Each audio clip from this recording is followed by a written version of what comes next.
Rewards, welcome back again to our YouTube channel. So for today's video guys, magkaroon po tayo guys ng updates tungkol po sa ating nag-iisang Disney princess ng Pilipinas na si Miss Maymay Entrata.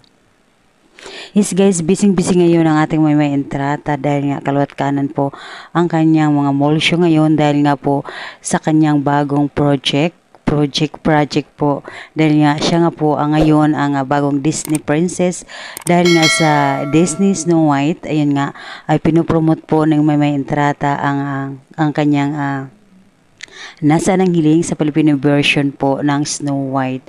Ito po ay theme song na kung saan si Maymay Entrata po ang napili ng Disney na kumanta ng theme song Nasaan ang Hiling. Kaya naman guys, ilan sa mga kabataan talaga mula sa Cebu ay talagang naloloka at love na love ang ating Maymay Entrata dahil alam naman po natin si Maymay may mahilig talaga siya sa bata. Kaya naman guys, malapitin talaga ang puso ni Maymay Entrata sa mga bata dahil nga siya ay talagang gustong-gusto talaga niya ng mga bata, ng mga baby. Ayan. Kaya naman guys, kadalasan po ay kasama ni Maymay Entrata sa seaside ng SM Cebu ay ilan sa kanila ay mga bata guys nga nakasuot pa guys ng Snow White costume. Ayan. Hindi lang mga bata, pati na rin mga matatanda. Ayan guys, at meron pong isang nanay doon na senior citizen na tuwang-tuwa talaga kay Maymay Entrata at tinatanong pa niya kung taga saan si Maymay at very proud na sinabi ni Maymay na siya daw ay nagmula sa Davao. Yung nakasama ni Maymay Entrata nung isang senior citizen na nanay ay tinanong siya kung taga saan siya at proud na sinabi ni Maymay Entrata na siya po ay nagmula sa Davao.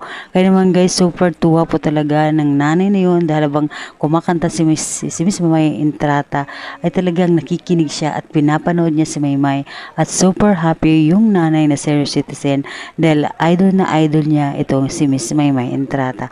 Narito na guys ang video na yan kung saan ay tuwang-tuwa sa kanya ng senior citizen na nanay habang kumakanta po itong ating Miss Maymay Entrata. Alam po natin guys na malapitin talaga si Maymay Entrata sa mga lola dahil laking lola po ang ating Maymay. Yes guys, pinalaki po si Maymay Entrata ng kanyang lola dahil nga ang kanyang ina nga si Mama Lorna ay isa pong OFW ng Japan. Kaya naman guys, nung time na yon ang nagpalaki sa kanya ang kanyang lola at ang kanyang lolo. Kaya naman guys, every time talaga may makita si Maymay Entrata na mga senior citizen ay talagang love na love ni Maymay talaga at talaga naman makikita naman talaga natin dito sa video na to na super nag-i-enjoy si Maymay Entrata na kasama ang senior citizen na nanay habang siya ay nandoon sa Cebu dahil nga sa pag-promote sa kanyang bagong project na Disney Snow White. Ayan guys, kung saan kinanta mismo ni Maymay Entrata ang Nasaan ang Hiling na Filipino version ng Disney Snow White.